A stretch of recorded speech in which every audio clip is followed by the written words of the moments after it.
Hello everyone, आप सभी का स्वागत है। आज के इस वीडियो में मैं बात करने वाला हूँ Patna high court assistant exam के बारे में। आपका एग्ज़ाम का डेट है 30/4/2023 को, 30 अप्रैल को एग्ज़ाम होने वाला है आपका। और आज से आपका, मैं जब वीडियो रिकॉर्ड कर रहा हूँ तो आज है आपका 26 अप्रैल 2023। आज से लगभग आपका बस 3 दिन का टाइम बच रहा है, 27, 28 और 29, ठीक है। तो यहाँ से आपका जो जनरल स्टडीज़ का पोर्सन है वहाँ से आपको 25 क्वेश्चन पूछा जाएगा जनरल स्टडीज़ में। और इसमें करेंट का लगभग 5-6 क्वेश्चन पूछे जाएंगे। तो आज मैं जो वीडियो रिकॉर्ड कर रहा हूँ यहाँ से आपको लगभग 4-5 क्वेश्चन पूछे जाएंगे।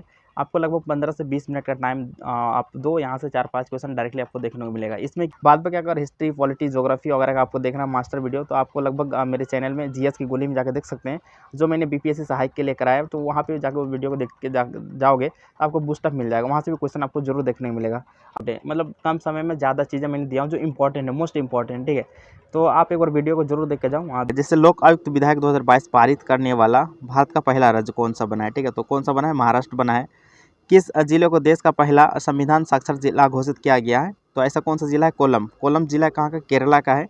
उसको देश का पहला संविधान साक्षर जिला घोषित किया गया है, ठीक है। नेक्स्ट अगर बात करें, विश्व स्वास्थ्य संगठन यानी WHO द्वारा, वर्ल्ड हेल्थ ऑर्गेनाइजेशन द्वारा किन दो देशों को मलेरिया मुक्त घोषित किया गया? तो आपके लिए बहुत इंपॉर्टेंट हो जाता है। तो दो देश कौन कौन सा है? अजरबैजान और तजिकिस्तान है, ठीक है। तो आपके लिए बहुत इंपॉर्टेंट हो जाता है, बहुत इंपॉर्टेंट क्वेश्चन है आपके लिए वाला, ठीक है। हाल ही में किस भारतीय शहर को वर्ल्ड ट्री सिटी 2022 सूची में शामिल किया गया है, ठीक है। तो वर्ल्ड ट्री सिटी में शामिल किया गया, किसको? मुंबई को शामिल किया गया है। ये भी आपके लिए इंपॉर्टेंट हो जाता है। और पूछा जाए आपसे कि 100%, यहाँ पे देख सकते हैं नेक्स्ट, 100% विद्युतीकरण रेलवे नेटवर्क वाला भारत का पहला राज्य कौन सा बन गया? तो आपका कौन सा बन गया? हरियाणा बन गया, ठीक है। नेक्स्ट क्वेश्चन बात करेंगे यहाँ पे, नेक्स्ट देखेंगे, ओपेक 13 जासूसी उपग्रह, ठीक है, कौन सा देश ने लॉन्च किया है इसको? तो इजराइल ने लॉन्च किया है। क्या है? ओपेक 13 जासूसी उपग्रह है। मिर्चा मिर्चा चावल, ठीक है। तो मिर्चा चावल को जीआई टैग मिला है, कहाँ का है? बिहार का है, ठीक है। तो ये आपके लिए इंपॉर्टेंट हो जाता है। इंडिया जस्टिस रिपोर्ट 2022 में कर्नाटक फिर से क्या टॉप किया है? यूक्रेन के राष्ट्रपति व्लादिमीर जेलेंस्की को किस देश द्वारा order of the white eagle प्रदान किया गया? तो कौन सा देश के द्वारा? पोलैंड के द्वारा दिया गया। किसके द्वारा? पोलैंड के द्वारा दिया गया है। देखो, उन अपना पहला परिचलन उपग्रह ताइफा 1 लॉन्च किया किसने? केनिया ने लॉन्च किया। तो आपके लिए केनिया ने लॉन्च किया है।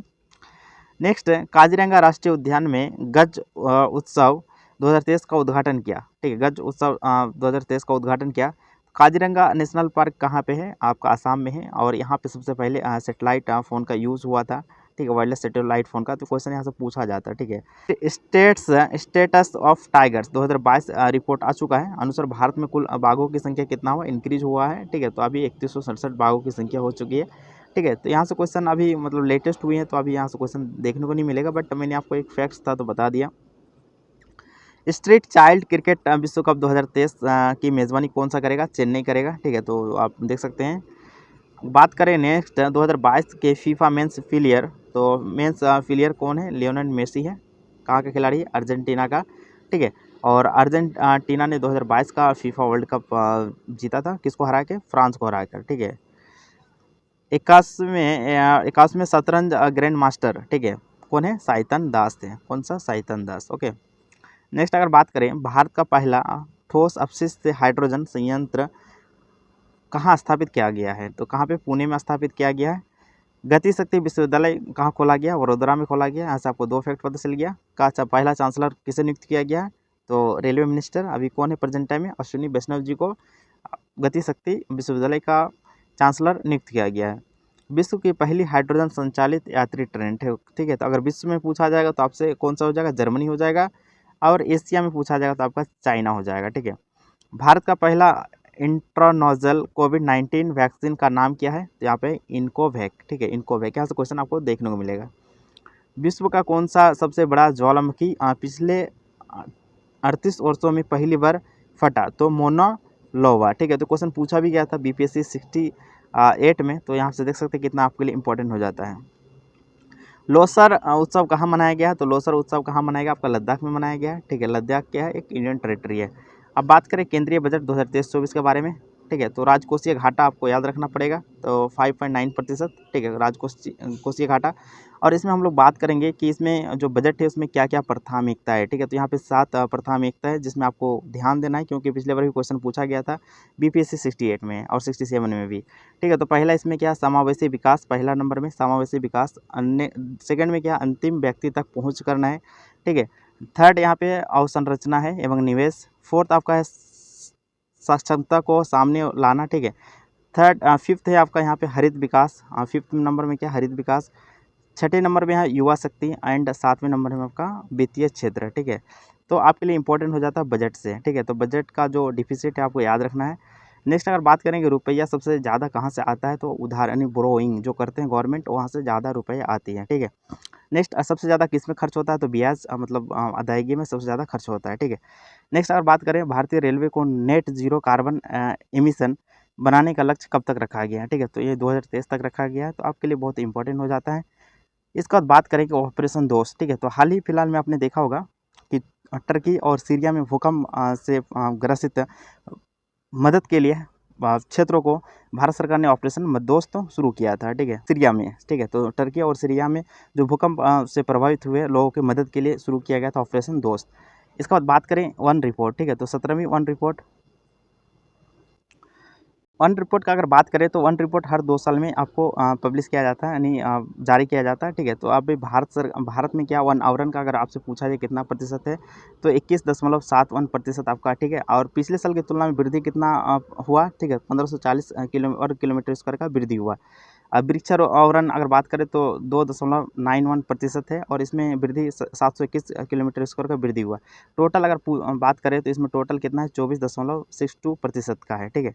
अब क्षेत्रफल की अनुसार सर्वाधिक अनावरण वाले राज्य, ठीक है। तो क्षेत्रफल के अनुसार मतलब जिसमें सबसे ज़्यादा हो, तो सबसे ज़्यादा किसमें, मध्य प्रदेश, उसके बाद फिर अरुणाचल प्रदेश एंड नेक्स्ट है आपका छत्तीसगढ़। अगर इसमें अगर बात करें सर्वाधिक अनावरण में वृद्धि का वाला राज्य, सबसे ज़्यादा वृद्धि किसमें हुआ आपको देखने को मिला, तो इसमें आंध्र प्रदेश का नंबर 1 आता है, उसके बाद फिर तेलंगाना एंड थर्ड है आपका उड़ीसा, ठीक है। नेक्स्ट अगर बात करें यहाँ पे सर्वाधिक 1% वाले राज्य, यहाँ से आपको देखो 1 से एक क्वेश्चन तो जरूर रहेगा, ठीक है। एक क्वेश्चन तो रहेगा, एक मतलब जो केंद्र का है और एक बिहार का है, ठीक है। तो बिहार का मैंने ऑलरेडी वीडियो डाला हूँ जीएस की गोली में, तो वहाँ जाकर देख सकते हैं, ठीक है। और मैं इसको अभी आज ही अपलोड कर दूंगा, ठीक है। तो आपको 2 दिन समय बचेंगे, 26 और 27 और 28 को आपका पेपर है, ठीक है। तो आप आराम से जाकर देख के जाके पेपर दे सकते हैं, ठीक है। अब नेक्स्ट है यहाँ सर्वाधिक 1% वाले राज्य, ठीक है। प्रतिशत में अगर बात करें सबसे ज़्यादा 1% किसमें, मिजोरम में, ठीक है। तो यहाँ पे आपको प्रतिशत भी याद रखना है, 84.53%। अरुणाचल प्रदेश में सबसे ज़्यादा कितना प्रतिशत, 79.33% है, और मेघालय में 76% यहाँ पे वन आवरण क्षेत्र है। क्षेत्रफल के अनुसार सबसे कम वन वाला अगर राज्य अगर आपसे पूछा जाए, सबसे चीज़ जिसमें कम वन है, उसमें सबसे नंबर 1 है क्या, हरियाणा हो जाएगा। दूसरे नंबर में आपका पंजाब, और तीसरे नंबर में आपका गोवा हो जाएगा, जिसमें वनों की प्रतिशत बहुत कम है, ठीक है। नेक्स्ट अगर बात करेंगे COP27 का, ठीक है। तो COP27 कहाँ पे आपका आयोजित किया गया था, शर्म अल शेख, कहाँ पे है, इजिप्ट का शहर है, इजिप्ट का एक शहर है शर्म अल शेख, ठीक है। उसमें आपका COP27 हुआ था सम्मेलन। और नेक्स्ट COP28 अगर आपसे पूछा जाए तो कहाँ होने वाला है, यूएई, ठीक है। तो कहाँ पे, यूएई का दुबई में होने वाला 2023 का। 22वें विधि आयोग के अध्यक्ष किसे नियुक्त किया गया है, ऋतुराज अवस्थी को नियुक्त किया गया है। तो आपके लिए बहुत इंपॉर्टेंट हो जाता है। इसरो के अभी वर्तमान में अध्यक्ष कौन है, एस सोमनाथ है, ठीक है। तो कितने नंबर में का है, 10वें नंबर का है, ठीक है। 10वें नंबर आयोग का अभी सीईओ कौन किसे नियुक्त किया गया है, तो वीवी और सुब्रमण्यम को नीति आयोग का सीईओ नियुक्त किया गया है, ठीक है। नीति आयोग का गठन कब हुआ था, 1 जनवरी 2015 को हुआ था। और नीति आयोग का अध्यक्ष कौन होता है, प्रधानमंत्री होता है, ठीक है। नीति आयोग का उपाध्यक्ष अभी कौन है, डॉक्टर सुमन केवेरी है। अंतर्राष्ट्रीय श्रम संगठन के महानिदेशक कौन है, गिलबर्ट होंगो, ठीक है, गिलबर्ट होंगो है, ठीक है। इसका अगर बात करें कॉर्पोरेट अभ्यास, ठीक है, सैन्य अभ्यास हुआ था 38वां, तो किस कंट्री के बीच हुआ था, भारत और इंडोनेशिया के बीच हुआ है कॉर्पोरेट 38वां सैन्य अभ्यास, ठीक है। तो आपसे ये क्वेश्चन इंपॉर्टेंट हो जाता है अभ्यास से रिलेटेड। ग्लोबल इनोवेशन इंडेक्स में भारत का स्थान क्या है, 40वां है, ठीक है। ग्लोबल इनोवेशन इंडेक्स में भारत का स्थान क्या है, 40वां है। अगर इसके बाद बात करें मैन बुकर अंतर्राष्ट्रीय पुरस्कार 2022 किसे दिया गया, गीतांजलि श्री को, ठीक है। क्वेश्चन पूछा गया था आपका 67 में भी। किसके लिए, टॉम ऑफ सैंड रेत समाधि के लिए दिया गया, ठीक है। इस पुस्तक का अंग्रेजी अनुवाद किसने किया, डेजी रॉकवेल ने किया है, डेजी रॉकवेल में, ठीक है। बुकर पुरस्कार 2022 का अगर बात करें तो बुकर पुरस्कार 2022 सिहान करण तालुका को दिया गया है। कहाँ का है, श्रीलंका का है। द 7 मून्स ऑफ माली एलमेडीज के लिए दिया गया है, ठीक है। इसके बाद बात करें साहित्य अकादमी आविष्कार 2022, इसमें अलग अलग भाषा के लिए दिया जाता है। सबसे पहले हम लोग याद रखेंगे हिंदी भाषा के लिए, तो हिंदी भाषा के लिए बद्री नारायण को दिया गया है। कविता संग्रह किसके लिए, टुमरी के शब्द के लिए दिया गया है। अंग्रेजी भाषा के लिए किसको दिया गया है, अनुराधा रॉय को दिया गया है। तो यहाँ पे देख सकते हैं आपके लिए इंपॉर्टेंट हो जाता है।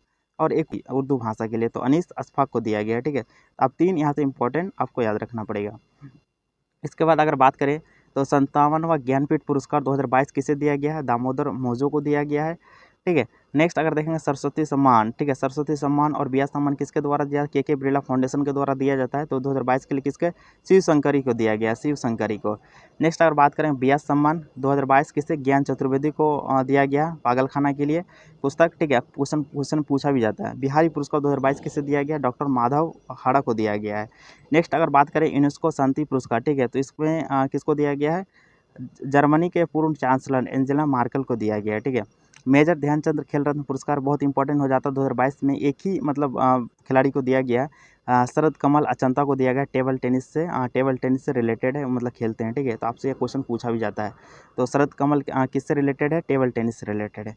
अब बात करेंगे पद्मा पुरस्कार, तो 2023 में पद्मा पुरस्कार कुल व्यक्तियों में 106 व्यक्तियों को दिया गया था, ठीक है। तो इसमें 6 व्यक्तियों में पद्म विभूषण, देखो भारत रत्न के बाद क्या होता है, सबसे बड़ा हाईएस्ट अवार्ड अगर बात करें तो भारत रत्न होता है, ठीक है। तो 2023 में किसी को भारत रत्न नहीं दिया गया है। और यहाँ पे बात करें उसके बाद अगर कौन सा अवार्ड आता है, पद्म विभूषण, उसके बाद पद्म भूषण, उसके बाद पद्मश्री, ठीक है। तो पद्म भारत रत्न, उसके बाद दूसरे नंबर में आ गया आपका पद्म विभूषण, ठीक है। तो पद्म विभूषण 6 व्यक्तियों को दिया गया है। और उसके बाद पद्म भूषण तीसरे नंबर का आ गया, 9 व्यक्तियों को दिया गया। और 91 व्यक्तियों को पद्मश्री अवार्ड दिया गया। इनमें से कुछ इंपॉर्टेंट हो जाता है जो बिहार से रिलेटेड है, बिहार से संबंधित पद्मश्री अवार्ड आनंद कुमार को दिया गया, सुपर 30 के संस्थापक है, ठीक है। तो इसको दिया गया है। उसके बाद कपिल देव प्रसाद को दिया गया और सुभद्रा देवी को दिया गया। तो आपके लिए तीनों नाम इंपॉर्टेंट हो जाता है एग्जाम के लिए। अब उसके बाद बात करें कुछ अवार्ड के लिए, ऑस्कर अवार्ड 95वां ऑस्कर अवार्ड 2023, ठीक है। तो सर्वश्रेष्ठ film everything everywhere all at once, ठीक है। तो ये आप मतलब मूवी सर्वश्रेष्ठ मूवी है। अभिनेता अगर बात करें तो ब्रेंडन फ्रेजर है, द व्हेल के लिए दिया गया है। अभिनेत्री मिशेल ये हुए, ठीक है। तो आपके लिए इंपॉर्टेंट हो जाता है। बेस्ट सॉन्ग कौन सा है, नाटू नाटू जो RRR मूवी का है। बेस्ट डॉक्यूमेंट्री शॉर्ट फिल्म जो एलिफेंट उस पर है उसको दिया गया है। RRR मूवी का अगर बात करें संगीत नाटू नाटू का, तो किसने किया है, इसका संगीत का MM कीरवानी ने किया है। गीतकार कौन है, चंद्र बोस ने है, ठीक है। 80वां गोल्डन ग्लोब अवार्ड 2023 किसे दिया गया है, मतलब इसमें सर्वश्रेष्ठ फिल्म का अगर बात करें द फेबलमैन्स, ठीक है। आप मूवी याद रखो। और एक बाफ्टा पूछा जाता है, तो बाफ्टा का और 95वां ऑस्कर दोनों का मूवी सेम है, बेस्ट मूवी का बात करें तो। 68वां राष्ट्रीय फिल्म पुरस्कार 2022 सर्वश्रेष्ठ फिल्म किसे दिया गया, सुराई पोट्टी को, ठीक है। नेक्स्ट बात करें FIFA player of the year 2022 के लिए, तो मैंने बताया था आपको लियोनेल मेसी पुरुष में। और महिला आपके लिए इंपॉर्टेंट हो जाता है, महिला एलेस्किया पुटेलस स्पेन के खिलाड़ी है, ठीक है। तो आप महिला आपको याद रखेंगे, इसके लिए आपके लिए इंपॉर्टेंट हो जाता है। इसका अगर बात करें नोबेल पुरस्कार 2022 के बारे में, तो नोबेल पुरस्कार 2022 आपको साहित्य के क्षेत्र में किसे दिया गया है, एनी एर्नस्ट को दिया गया, फ्रांस का व्यक्ति है। और शांति के क्षेत्र में एक व्यक्ति को दिया गया है, एलेस बियालेलियस्की बेलारूस का है। और 2 संगठन, एक मेमोरियल संगठन है रसिया का और सेंटर फॉर सिविल लिबर्टी कहाँ का, यूक्रेन का है। तो तीनों को दिया गया है, ठीक है। चिकित्सा के क्षेत्र में किसे दिया गया, शांति पावो को दिया गया। तो 3 आपके लिए इंपॉर्टेंट हो जाता है, 3 याद रखेंगे, ठीक है। उसके बाद फिर आप करेंगे 23वां जो SCO मतलब संघाई कोऑपरेशन ऑर्गेनाइजेशन का शिखर सम्मेलन होगा, कहाँ पे होगा, भारत में होगा 2023 में, ठीक है। और इससे पहले 2022 में कहाँ हुआ था, 22वां समरकंद उज्बेकिस्तान में हुआ था, ठीक है। अब उसके बाद बात करेंगे G7 शिखर सम्मेलन, तो शिखर सम्मेलन ये क्वेश्चन पूछा जा चुका बार बार, ठीक है। 48वां कहाँ पे हुआ, जर्मनी में हुआ था। और नेक्स्ट 49वां कहाँ होगा, जापान में होगा 2023 में, ठीक है। 15वां ब्रिक्स शिखर सम्मेलन अब जो लास्ट हुआ था 14वां कहाँ पे हुआ था आपका, मतलब कौन किया था उसका होस्ट, आपका चाइना किया था। अभी लास्ट वाला कौन करेगा, आपका दक्षिण अफ्रीका करेगा, ठीक है। अब ब्रिक्स में ही छिपा रहता है, ब्रिक्स को आप जब इस तरह से लिखोगे, ब्रिक्स इंग्लिश में अल्फाबेटिकल में, देखो यहाँ पे चाइना किया, उसके बाद फिर साउथ अफ्रीका, उसके बाद फिर कौन करेगा, यहाँ पे ब्राज़ील करेगा, ठीक है। ब्रिक्स में 5 कंट्री यहाँ पे है, याद रखेंगे आप। जिस तरह क्वाड में होता है ना, क्वाड में क्या है, 4 कंट्री है उसे, ठीक है। तो क्वाड भी आपसे कभी कभी पूछा जाता है, ठीक है। इंडिया, ऑस्ट्रेलिया, USA एंड कौन है, जापान है, ठीक है। उस तरह I2U2 का भी नाम सुना होगा, इंडिया, इजराइल, UAE और USA है, ठीक है। I2U2, ठीक है। आप ये सब याद रखेंगे। बात करेंगे विजय हजारे ट्रॉफी 2022 किसने जीता, सौराष्ट्र ने जीता है, ठीक है। हम रणजी ट्रॉफी किसने जीता है 2022 का, तो सौराष्ट्र ने जीता दोनों ट्रॉफी, ठीक है। ईरानी ट्रॉफी किसने जीता 2022 का, तो शेष भारत ने जीता है। एशिया कप श्रीलंका ने जीता है। ठीक है, यहाँ पे देख सकते हैं। और नेक्स्ट अगर बात करें डुरंड कप 2022 किसने जीता है, बेंगलुरु एफसी ने जीता है। ठीक है, आपके लिए यहाँ से जो जो इंपॉर्टेंट है मैंने सेगमेंट को यहाँ पे सिलेक्ट किया हूँ।